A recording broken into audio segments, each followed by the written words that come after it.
Et d'ailleurs, les résidents étrangers ont la parole. De Strasbourg et d'ailleurs, actualité, culture, société, sur RBS 91.9. Bonjour Strasbourg, bienvenue à nos auditrices et auditeurs. C'est l'heure de notre émission hebdomadaire de Strasbourg et d'ailleurs. Et vous êtes bien sur la RBS 91.9. Alors pour m'accompagner au micro et à la technique, Eric. Bonjour Eric. Bonjour Nabou, bonjour Strasbourg, le monde et tout l'univers. Alors, de quoi est-ce qu'on va parler aujourd'hui ? Aujourd'hui, nous allons parler d'interculturalité et des cités interculturelles. Il s'agit très grossièrement de se dire que ce n'est que par le métissage des cultures que nos sociétés peuvent évoluer. Oui, en effet, il m'est déjà arrivé de le dire à ce micro, et je rêve du jour où nous aurons les ressources pour faire une émission complète sur tout ce qui compose la culture alsacienne et qui vient loin des terres d'Austrasie. Alors l'Austrasie, c'est un nom qui vient du haut Moyen-Âge et qui recouvre un peu de choses près le territoire du Grand Est, parce que l'Alsace, en tant que région, n'a pas plus de 150 ans. Avant, c'était les cantons plus ou moins indépendants de l'Empire germanique ou de la Suisse pour le canton de Mulhouse. Pour les Romains, nous étions des Germains ou des Gaulois, selon le sens du vent. Bref, notre cité strasbourgeoise a prospéré au gré des cultures des envahisseurs et des multiples voyageurs qui franchissaient ses portes. D'ailleurs, Strasbourg était au croisement de deux grands axes migratoires et marchands. Un axe nord-sud, en suivant le Rhin et le Rhône.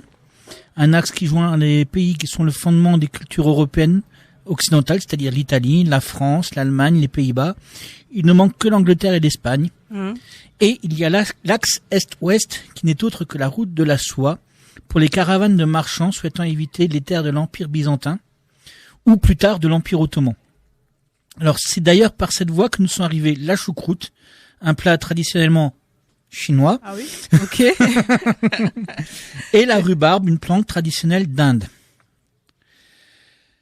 C'est aussi par cette route que sont passées les troupes d'Attila, mais ça, c'est notre histoire. Alors, ajoutez à ça notre très chère amère bière et la non moins somptueuse asperge de Heurt qui sublime tous les étals des primeurs à l'arrivée du printemps, qui nous viennent tout droit d'Algérie. Ben oui, enfin de boisson de base orange, ça vient d'un pays où poussent les oranges, hein. Donc voilà.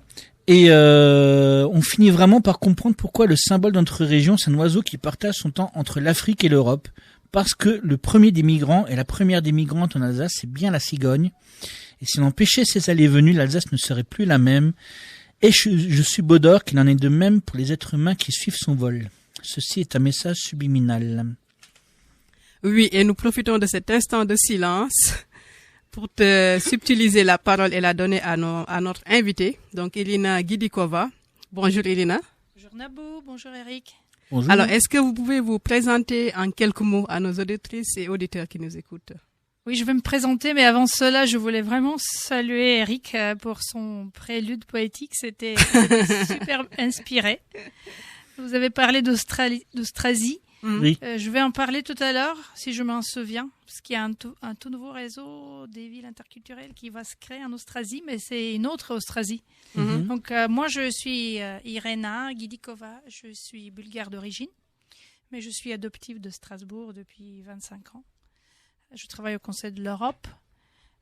J'ai travaillé sur plusieurs sujets pendant ma assez longue carrière au Conseil de l'Europe sur les questions de jeunesse, politique de jeunesse, sur les questions de démocratie aussi, l'avenir de la démocratie, et aussi le Forum mondial de la démocratie que j'ai coordonné pendant 5 ans.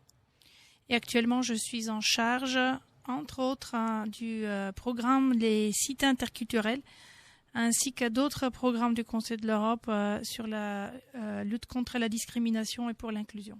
D'accord.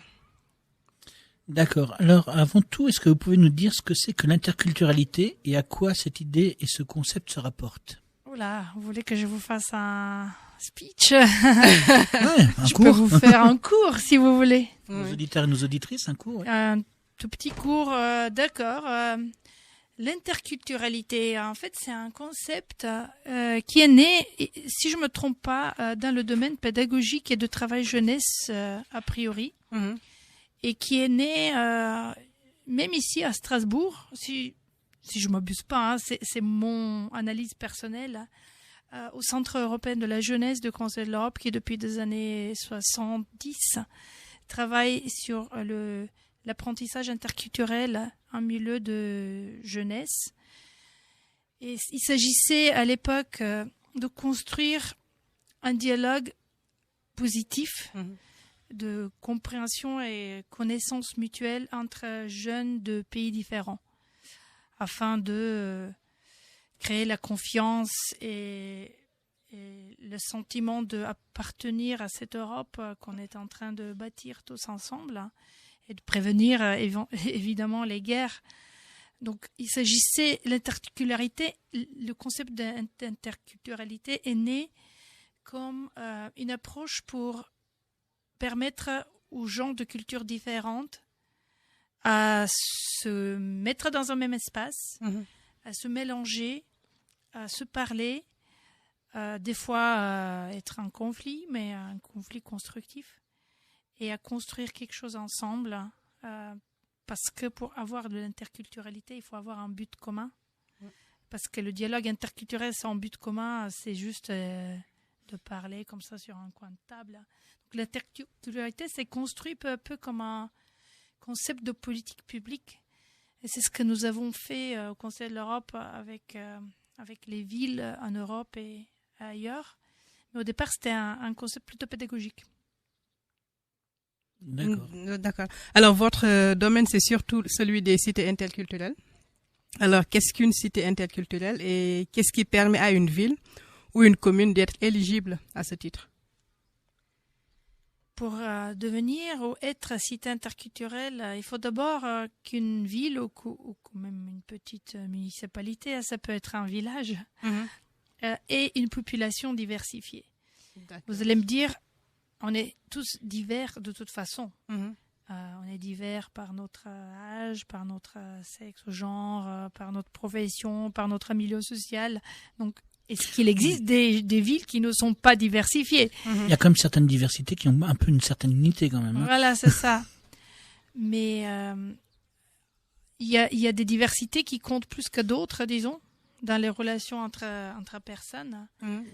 Et les diversités liées à l'origine, surtout à la langue, à la culture, à la religion, à la croyance, sont celles qui, à part peut-être d'autres aussi liées à l'identité sexuelle, qui divisent le plus ou qui interpellent le plus les gens. Donc pour être une ville interculturelle, pour s'appeler ou devenir une ville interculturelle, il faut avoir une population diversifiée par origine ou par culture. Là encore, vous l'avez rappelé, il n'y a pas d'endroit en Europe, peut-être même dans le monde, qui n'est pas fait à partir d'apports culturels différents historiquement. Mais la communauté ne se pense pas ou ne se représente pas toujours cette diversité. Elle le vit pas comme un fait qui fait partie de son identité.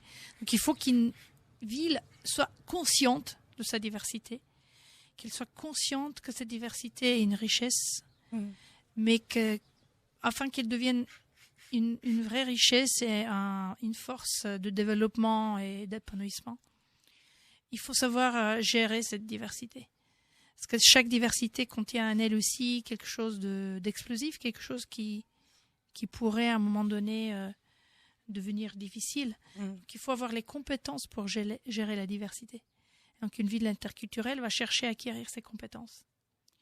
Et donc après, une ville interculturelle va créer les conditions pour que les gens venus de différents horizons puissent être ensemble dans le même espace, physique ou institutionnel, dans les écoles, dans les entreprises, dans les conseils municipaux, dans les CRE, et qui puissent travailler ensemble, apporter chacun sa perspective différente et unique pour créer quelque chose aussi de unique et de positif. Donc il faut ces espaces, donc dans une ville interculturelle, ces espaces de mélange, de mixité.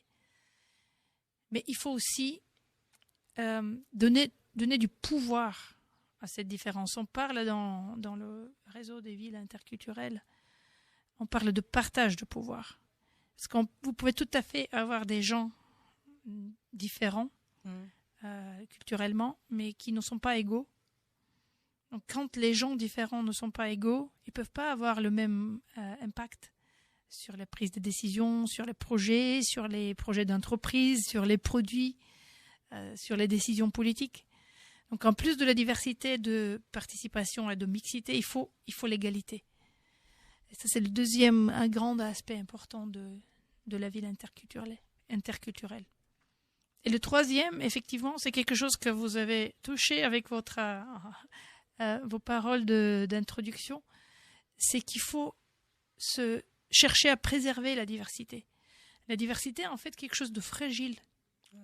Même si beaucoup de gens, et surtout beaucoup de politiques, laissent entendre que la diversité est là et qu'il faut peut-être même la combattre pour trouver l'unité, la diversité peut se perdre très rapidement.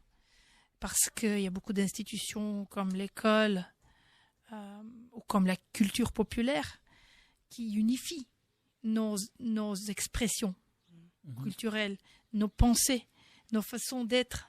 On est plus ou moins brassés, autant qu'on a tendance, avec chaque génération, à devenir plus pareil d'un bout de monde à l'autre. Donc, pour préserver la diversité culturelle, il faut investir. Il faut créer des organisations ou soutenir des organisations. Il faut investir dans l'apprentissage de différentes langues. Il faut investir dans le partage interconfessionnel, etc. Donc, égalité, diversité et mixité ou interaction, ça, c'est les 3 piliers d'une ville interculturelle. D'accord. Le réseau des cités interculturelles n'est géré que par le Conseil de l'Europe ou est-ce que c'est un réseau mondial? Et il y a à peu près combien de villes dans ce réseau? Le réseau est géré par le Conseil de l'Europe. Il a été créé par le Conseil de l'Europe en 2008 avec 11 villes européennes et maintenant il a 136 villes. Ah ouais. Vendredi, la ville de Leeds d'Angleterre vient de se rejoindre au réseau et donc elle est devenue le 136e ville. Le réseau est mondial actuellement, même si le Conseil de l'Europe est une organisation européenne, mais de plus en plus travaillant à l'échelle mondiale sur beaucoup de thématiques. Et donc ça, c'est une des thématiques. Le concept interculturel est né en Europe.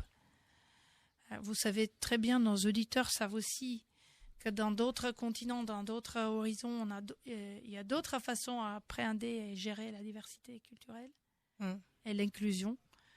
Il y a le modèle multiculturel des pays anglo-saxons, en Australie, au Canada, aux États-Unis, mais aussi les approches de travailleurs invités qui sont très populaires en Asie. Et il y a aussi une approche qu'on ne dit jamais, mais qui est l'approche de ne rien faire. Donc c'est la gestion de la diversité par défaut, qui malheureusement est très présente en Afrique et dans d'autres continents où il y a beaucoup de mouvements intempestifs de gens à cause des guerres et des conflits de toutes sortes ou de la pauvreté. Donc l'interculturalité maintenant née en Europe a fait ses preuves, ou fait ses preuves de plus en plus, et de plus en plus de pays ou de villes dans d'autres continents s'y intéressent. C'est pour ça que le réseau des sites interculturels est maintenant sur les 5 continents.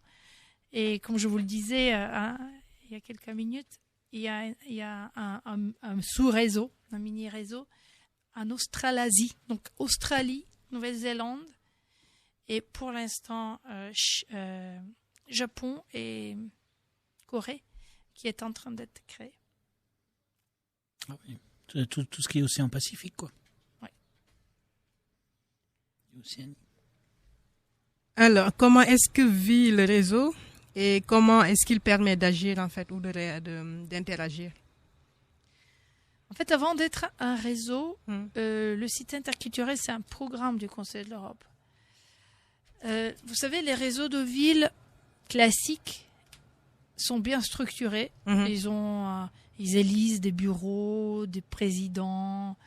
Ils dépensent beaucoup d'énergie en structure politique de décision, un peu comme le CRE, j'imagine, et en relations protocolaires, etc. Les villes interculturelles a été pensées comme un programme, c'est-à-dire c'est un outil d'apprentissage et de développement de capacités et de savoir pour des élus, mais aussi pour des administrateurs, pour des membres des administrations publiques, pour des gens de la société civile, pour les professionnels des villes membres. Et le programme est conçu donc développé et géré par le Conseil de l'Europe avec les villes membres, évidemment. Mais il n'y a pas cette structure derrière. Donc le réseau est quelque part assez libre, assez fluide. Il fonctionne spontané parce que les villes s'inspirent des unes des autres. Les gens se rencontrent dans nos ateliers thématiques, ils se rencontrent dans les visites d'études. Ils se rencontrent aussi parce que nous avons des méthodologies novatrices que nous expérimentons. Il y a toujours des villes pilotes qui travaillent ensemble pour tester une autre idée. Et tout ça, nous le faisons voyager à travers les pays et les frontières, surtout par manière virtuelle, évidemment. Et c'est comme ça que le réseau fonctionne. Il fonctionne avec ce araignée qui est au milieu du web. Et après, il y a des configurations à géométrie variable entre les villes membres. D'accord.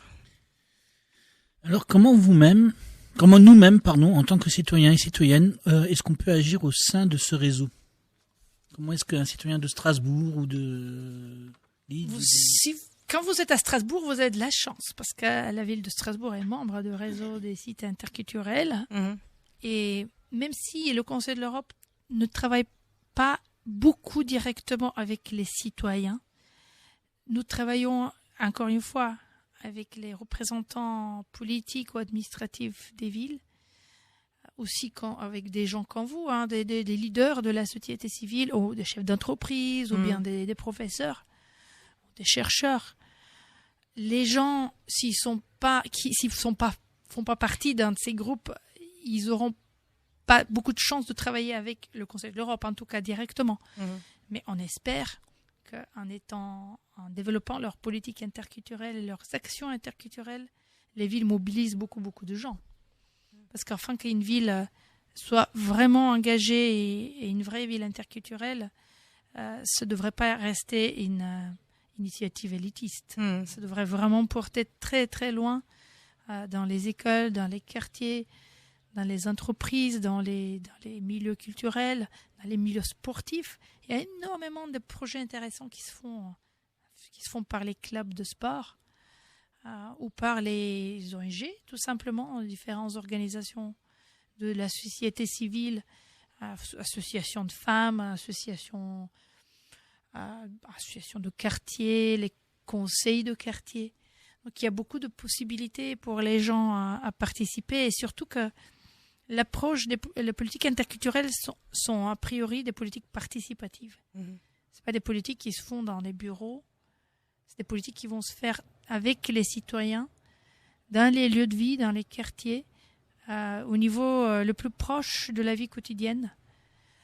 La relation interculturelle, la relation de confiance, de ce lien social qui doit se créer à travers les cultures, ne peut se faire que dans la vraie vie des gens de tous les jours, dans les lieux où ils sont, où ils travaillent, où ils apprennent, ou là où ils jouent. C'est pour ça que si on dit on est une ville interculturelle, mais on le dit juste comme ça à une réunion de conseil municipal, ou on le met juste sur son site web, ce n'est pas suffisant. Alors, Patricia qui nous a rejoint, donc a une question. Je voulais demander, Irina, alors le plus difficile, c'est justement que les gens les voient comme partie de sa vie, de ces relations interculturelles. Et c'est le plus difficile pour installer dans les villes.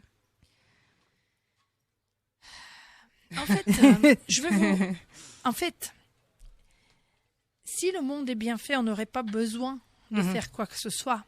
Oui. Parce que les gens communiquent.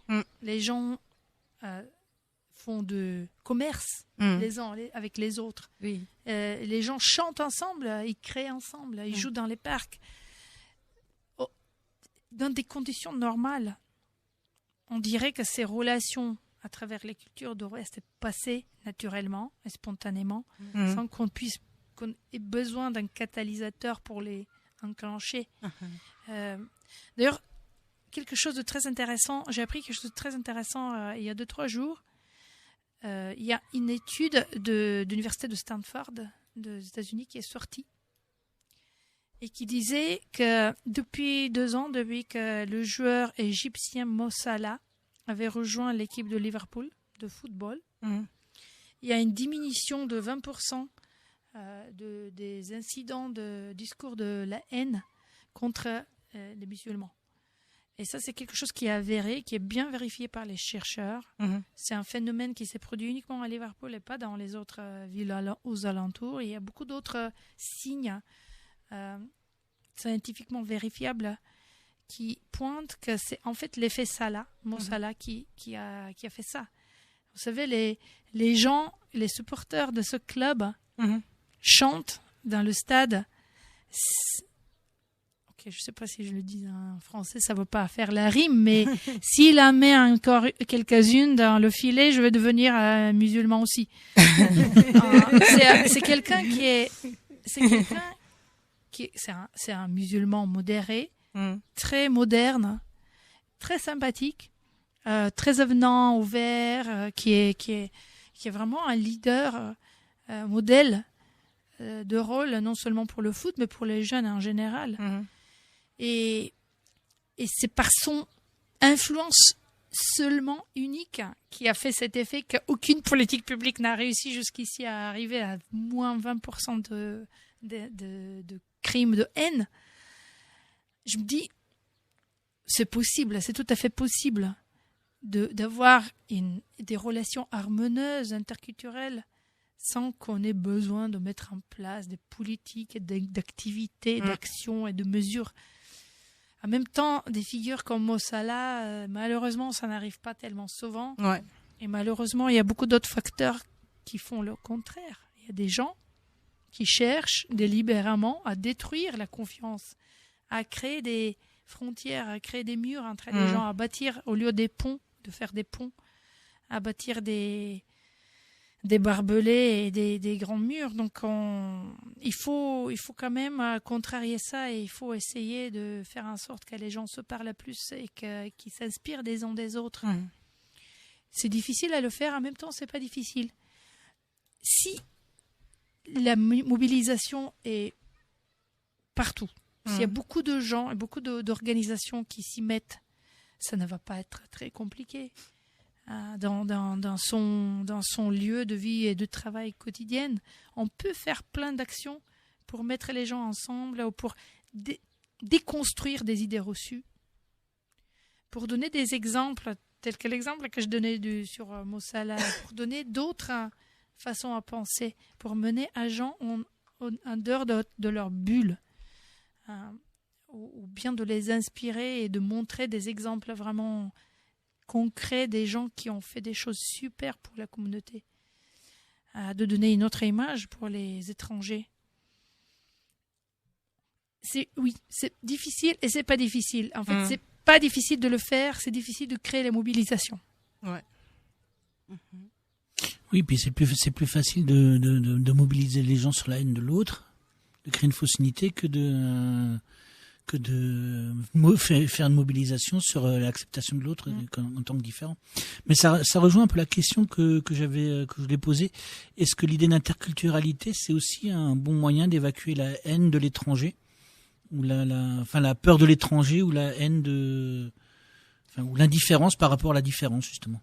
Vous avez raison de lier la peur et la haine.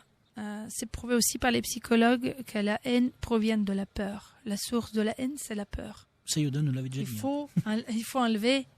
Il faut couper les racines de la peur. Aujourd'hui, dans le monde, il y a beaucoup de choses qui sont anxiogènes. Il y a des développements d'une importance immense. Changement climatique, changement technologique, il y a un mouvement de personnes, il y a beaucoup de guerres partout dans le monde, il y a des épidémies. On sait que les gens ont peur de tous ces changements rapides. Et donc ces peurs sont facilement... Il est très difficile de les nommer parce que ces phénomènes sont tellement globaux et tellement abstraits Car les gens ne peuvent pas se dire « Ouais, j'ai peur de Facebook » ou « J'ai peur de Bitcoin ». Les gens, en général, ne se rendent pas compte. Donc, c'est très facile de focaliser ses peurs sur quelque chose de concret.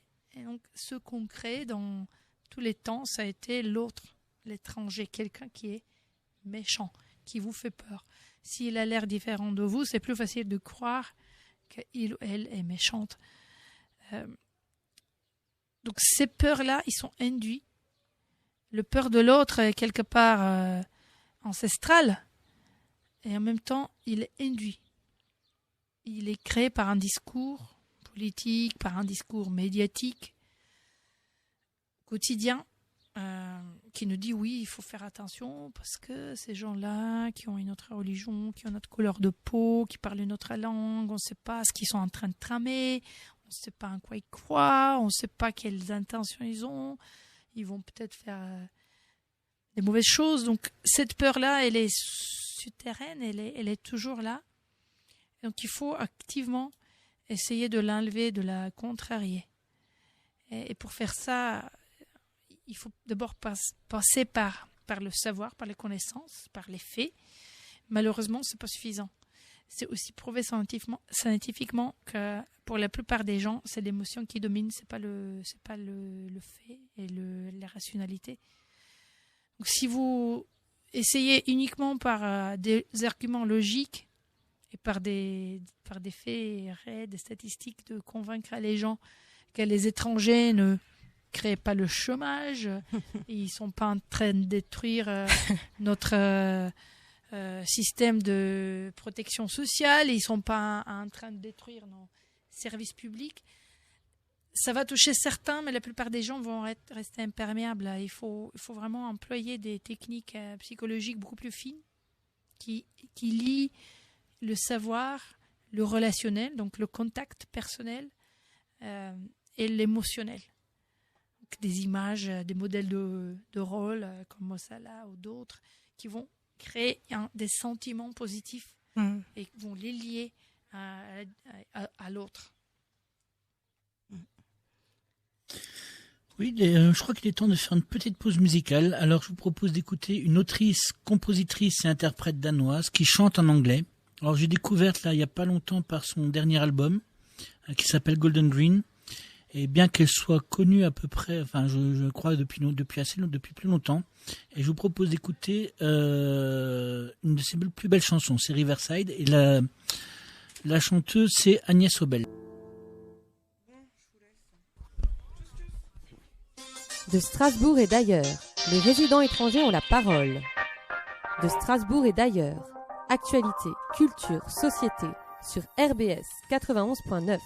De retour sur la RBS 91.9, vous écoutez encore et toujours de Strasbourg et d'ailleurs du Conseil des résidents étrangers. Donc avec nous encore et toujours Elina Gidikova, donc qui nous parle de l'interculturalité et des cités interculturelles. Alors Elina, dans la vie d'une cité, d'une région, d'un pays, quel est l'intérêt de développer la diversité culturelle? Comme je disais tout à l'heure, la diversité culturelle est tout à fait naturelle, on ne peut pas l'arrêter. Par contre, ce qui est prouvé aussi par les études scientifiques et de tout, économie, sciences psychologiques, sociologie, etc., c'est que la diversité culturelle est un facteur important de développement économique et aussi de créativité et d'innovation, mais aussi de ce qu'on appelle résilience, donc résistance au choc, disons. Oui, la résistance, c'est un concept psychologique qui est connu aussi. Ouais. Donc, le plus un groupe de personnes est divers, le plus il sera créatif, rapide à résoudre des problèmes. Et dans le cas des villes ou des pays, le plus son développement économique sera soutenu. Évidemment, il y a quelques conditions pour que ça se passe, parce que effectivement, la diversité peut aussi être destructrice si elle est abusée. Donc il faut que les gens, et ça c'est encore des expérimentations psychologiques et sociologiques qui le montrent, hein. Il faut d'abord que les personnes, que les gens soient conscients de la diversité, que ce soit quelque chose qui est pas seulement vécu mais conceptualisé. Il faut qu'ils sont positifs envers la diversité. Par exemple, les managers dans des entreprises doivent chercher activement à donner la parole et la possibilité à leur équipe des gens différents à s'exprimer et à influencer la décision du groupe et le développement de nouveaux produits, etc. Il faut que les gens aient une minimum compétence afin de savoir parler à un autre, ne pas prendre trop de choses comme données. Parce que la communication peut très vite dégénérer, parce que les gens interprètent toujours, évidemment, tout ce qu'on dit, tout ce qu'on entend, on l'interprète par notre propre filtre culturel. Et ça peut très, très vite mener à des malentendus. Donc, sans un minimum de compétences interculturelles, pour prendre le recul et essayer de comprendre sans a priori le point de vue de l'autre, sans tout de suite le prendre sur soi comme une attaque ou comme une agression ou comme un sous-entendu négatif, etc. Ça, c'est des choses qui sont des conditions pour que la diversité soit positive. Donc, il faut accroître la diversité. Moi, je le crois. De toute façon, ça se passe tout seul. Les gens voyagent de plus en plus actuellement. Mais il faut aussi accroître la capacité à comprendre et à gérer, donc les capacités de compétences interculturelles de tout le monde, surtout des leaders, mais encore de tout le monde. Est-ce que la tolérance et le respect, c'est important dans ces cas-là, des humains à humains, je veux dire? Je dirais le respect plus que la tolérance. D'accord. La tolérance, c'est un concept qui est né au Moyen-Âge, pendant les guerres interreligieuses, comme, comment dire, la condition minimum pour que les gens ne s'entretuent pas parce qu'ils appartiennent à un groupe religieux différent. Donc la tolérance a quelque chose de passif, a quelque chose de minimaliste. Quand on est simplement tolérant, on tolère l'autre, très vite dans une situation de crise, ça peut devenir de négativité, de l'agressivité. Le respect, c'est par contre quelque chose d'actif, c'est quelque chose de conscient, c'est quelque chose de beaucoup plus élevé moralement et intellectuellement. Le respect est vraiment la façon active de considérer l'autre comme un égal à soi, avec une égale dignité. Et la question de la confiance là-dedans, parce que pour un manager, j'imagine, je me mets à la place d'un manager qui a une équipe très diversifiée et qui entend des trucs, qui est pas forcément convaincu par ce qu'il entend, mais qui se dit que pourquoi pas, ça peut marcher, il sait de quoi il parle. Mais du coup, je me dis qu'il faut vraiment qu'il puisse faire confiance en la personne et que la personne puisse aussi lui faire confiance pour pouvoir librement prendre la parole. Donc du coup, je me dis que la confiance aussi là-dedans, elle doit être... Ça, c'est vraiment l'atout principal d'un manager, de faire confiance aux gens, sans empowerment, sans donner le pouvoir. Pour le pouvoir, sans donner sa propre place à chacun dans l'équipe pour influencer les processus de l'entreprise. Il n'y aura pas de développement. Un exemple encore, à Danemark, il y a eu des études qui ont été faites sur 200 entreprises de degrés de diversification différentes.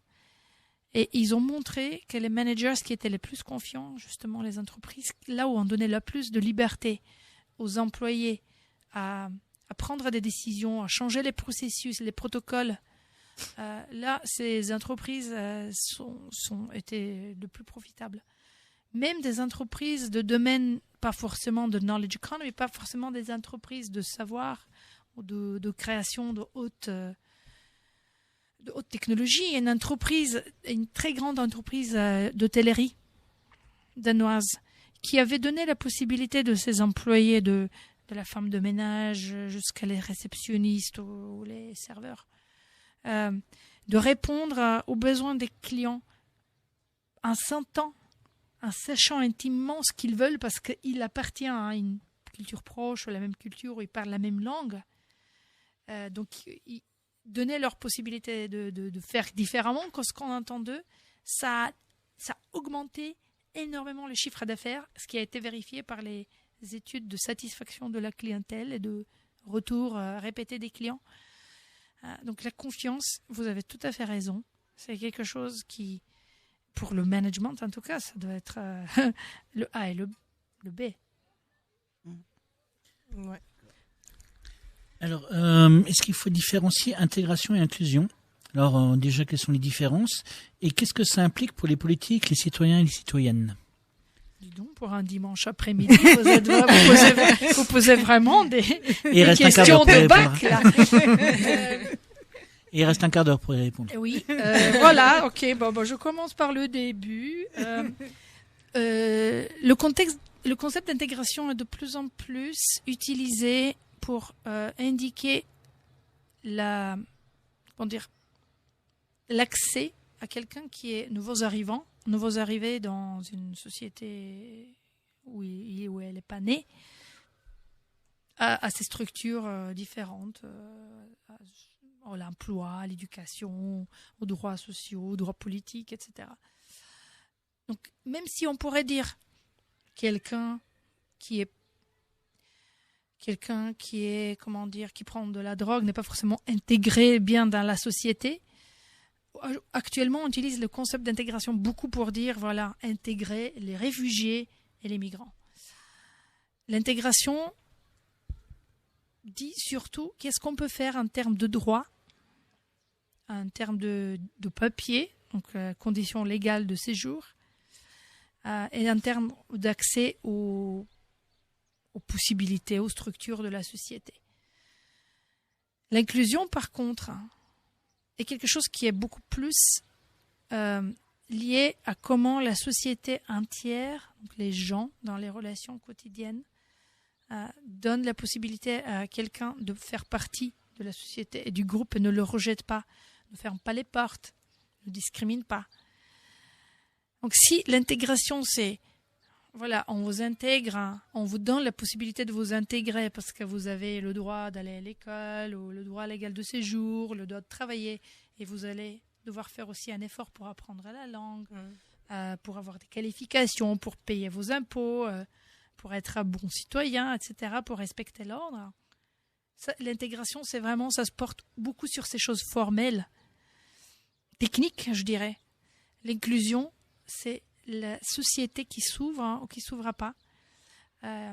Pour qu'il y ait l'inclusion, il faut que la société soit prête à accepter de nouveaux arrivants dans son sein, à leur faire confiance, ouvrir les portes, à leur donner des opportunités, à les traiter comme égal à égal. On parle d'inclusion aussi, non seulement des immigrants, des immigrés ou des réfugiés, mais aussi des minorités. Les Roms, par exemple, ou des personnes handicapées, et même des personnes qui ont une sexualité ou identité sexuelle pas majoritaire, comment différente. Donc l'inclusion, c'est quelque chose de beaucoup plus global et beaucoup plus profond. D'accord. Okay. Alors, est-ce que se nourrir des autres cultures ne serait pas en fait la meilleure solution pour lutter contre la haine ou la peur de l'autre? Oui, je suis convaincue que lorsque les gens se rencontrent dans des bonnes conditions, dans une atmosphère qui est créée pour faciliter les relations, quand il n'y a pas d'enjeu forcément de compétition, les gens naturellement vont chercher à apprendre parce que les gens a priori sont curieux. Donc, ils vont chercher de savoir qui est l'autre personne. Et une fois passé cette initiale barrière, des fois, il y a besoin de médiation, des fois, il y a une médiation linguistique, des fois, il faut un peu aider. Au-delà de ces premiers contacts, la relation se crée et peut s'approfondir au fur et à mesure de la continuité de la relation. Et là, il n'y a pas de place de la haine, évidemment. On peut haïr tout le monde, on peut haïr son proche, on peut haïr ses parents, on peut haïr son copain, ses profs, mais quand on parle de la haine de l'autre qui est idéologique, ça, c'est quelque chose qui n'existerait pas s'il y a une relation de longue durée, de confiance, dans les bonnes conditions qui se créent. Et pour créer ces conditions, il faut quand même faire un minimum de choses. Par exemple, la ville de Bilbao, au Pays Basque, en Espagne, a développé un projet que d'autres ont fait, mais elle l'a fait d'une ampleur inédite. Donc, c'est des dîners des familles d'autochtones et des migrants qui s'invitent à dîner. Donc, il y a tout un dispositif informatique. Les gens s'inscrivent, ils indiquent leur intérêt, ils indiquent leur langue, ils indiquent leur cuisine qu'ils aiment, etc. Et après, il y a des médiateurs donc les familles se rencontrent dans l'appartement, dans le logement de l'un ou l'autre. Il y a des médiateurs qui essaient de casser la glace, les premiers instants, mettre le dialogue dans de bonnes conditions et après laisser les gens à vivre leur soirée. Et ça, au fur et à mesure de ces rencontres, donc les gens développent des amitiés. Mais il faut quand même un petit peu de professionnalisme. Il faut une petite dose, souvent, d'intervention professionnelle afin que ça prenne. Parce que vous le savez bien, quand on rencontre quelqu'un, on ne sait jamais comment ça va se passer. Si quelqu'un nous guide, c'est beaucoup plus simple. Et c'est valable aussi pour toutes sortes de contextes interculturels. On crée les conditions pour que ça se passe dans les meilleures conditions. D'accord. Alors, une question bac. Quelle est la place de l'interculturalité dans les luttes contre les préjugés, contre les discriminations ? Pour une institution comme le Conseil de l'Europe, la lutte contre les discriminations passe tout d'abord par les lois, la législation, par les institutions judiciaires, mais évidemment aussi par l'éducation.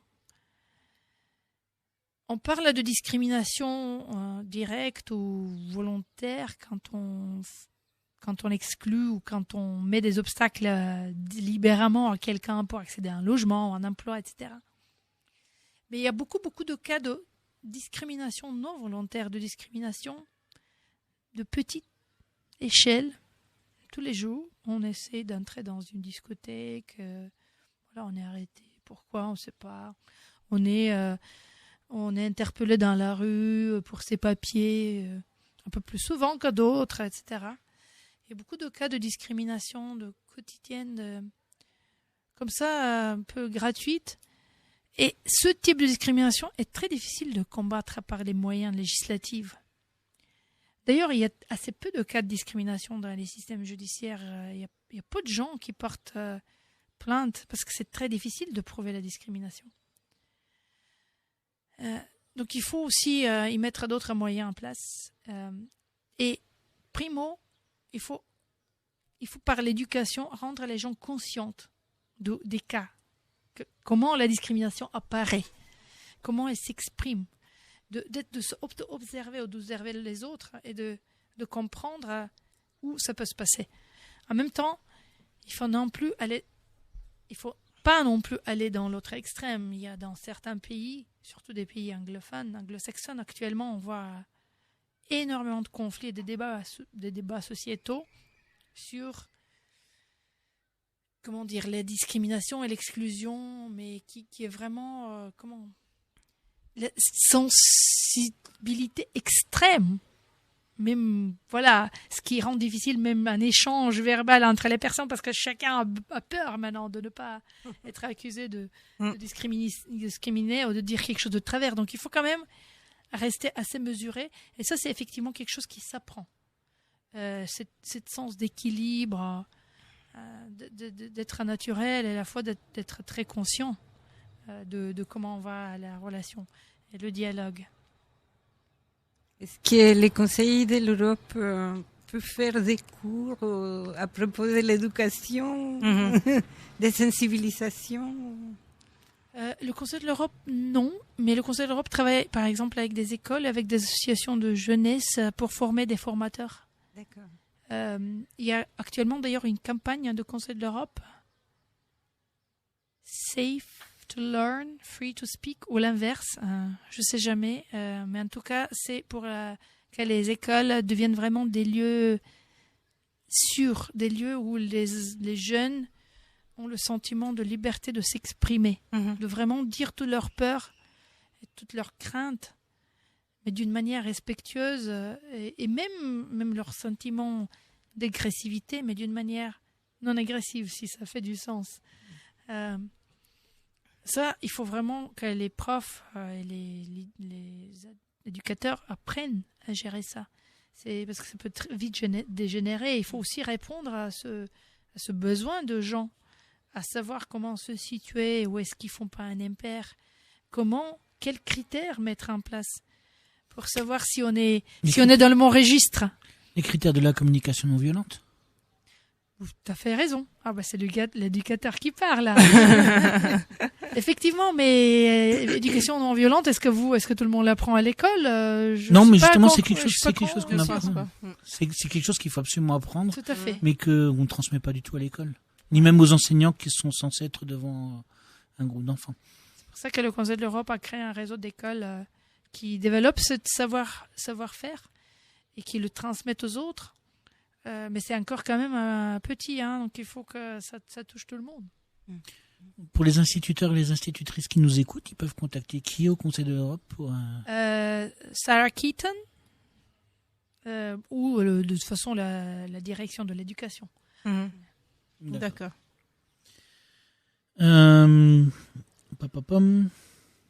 Donc oui, actuellement, on parle beaucoup des conséquences géopolitiques causées par le réchauffement climatique.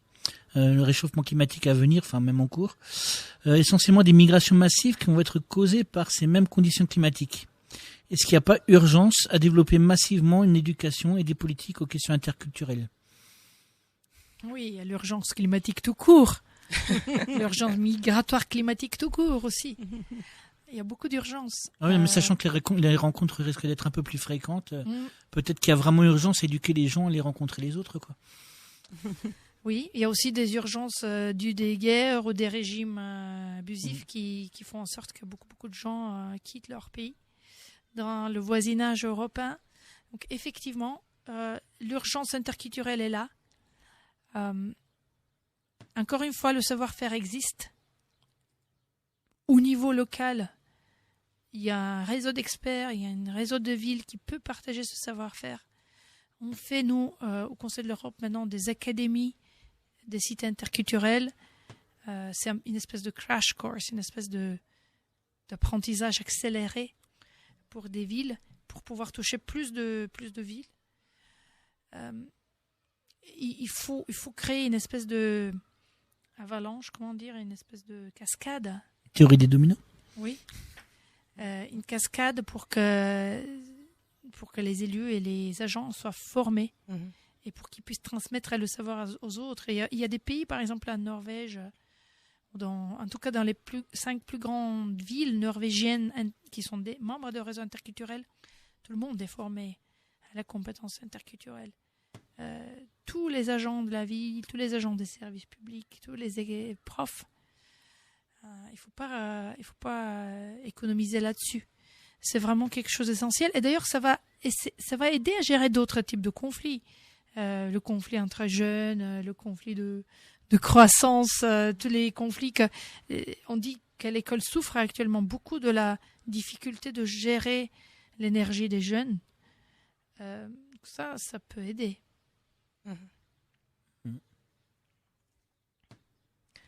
Alors, la question suivante, je pense que vous y avez déjà répondu. C'est à savoir comment imaginer une éducation à la diversité culturelle. Je pense que c'était le sens de la question de Patricia. Et quels sont les points que vous souhaitez aborder ou des questions qui vous ont pas été posées et que vous voulez évoquer, par exemple? Moi, je serais intéressée de savoir, pour nos auditeurs, je pense que ce serait intéressant de savoir quels sont les plans de la ville de Strasbourg pour développer sa propre action interculturelle. y a beaucoup de choses qui se passent sur le terrain. Mhm. Il y a beaucoup d'initiatives de grassroots, du terrain. Je sais que le musée alsacien récemment avait fait une exposition incroyable sur ma culture, ta culture, notre culture. C'est ça. Elle est en cours et c'est Patricia qui a travaillé. Oui, bravo Patricia. C'était vous, je vous fais la pub. Merci. Il y a aussi beaucoup de choses qui sont faites pour l'accueil des réfugiés, pour l'inclusion des réfugiés, notamment par comment s'appelle cette association, les Makers for Change. Il y a des choses qui se font sur la langue.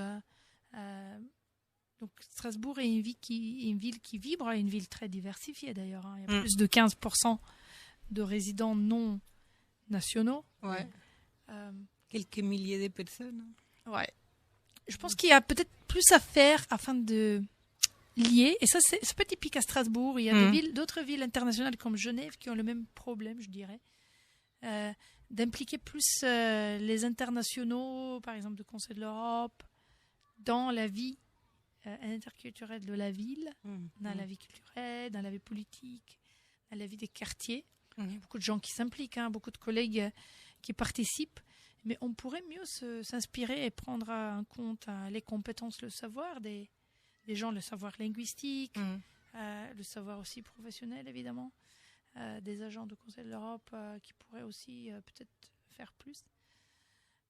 Mais je pense que la ville, qui est en train d'ailleurs de faire ce grand débat, n'est-ce pas, sur la place de l'étranger dans la cité, je serais très très intéressée de savoir de voir les préconisations qui vont sortir de ce processus participatif, de ces assises. Ouais.